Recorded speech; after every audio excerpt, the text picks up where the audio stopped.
এই দোয়াটা শিখে নেন, ইনশাআল্লাহ আপনার জীবনের সমস্ত সংকট কেটে যাবে।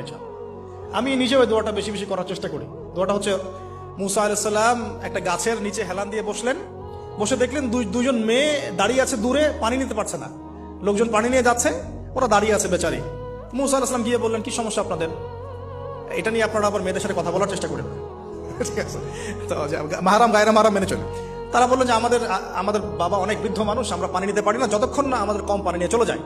মুসা আলাইহিস সালাম একটু বললাম না, ফিজিক্যালি খুব স্ট্রং ছিলেন, থাকে না বডি বিল্ডার, সামনে গিয়ে কথা বলে সরো পানি দিতে দাও, তখন মানুষ একটু মূল্যায়ন করে না। তো মুসা আলাইহিস সালাম এভাবে পানি নিয়ে দিলেন এবং বাছুরদেরকে পানি পান করালেন, করিয়ে গাছের নিচে এসে বসে আছেন। বসে বসে তিনি দোয়া করছেন, এই যে দোয়াটা তিনি দোয়া করছেন, রব্বি, একটা নেক কাজ করলেন, নেক কাজ করলেন না, মানুষের উপকার করলেন, নেক কাজ করে এসে গাছের নিচে বসে দোয়া করছে, আল্লাহ এখানে তো আমার খাবার পানি বাসস্থান কিছুই নাই, আমি কি করব?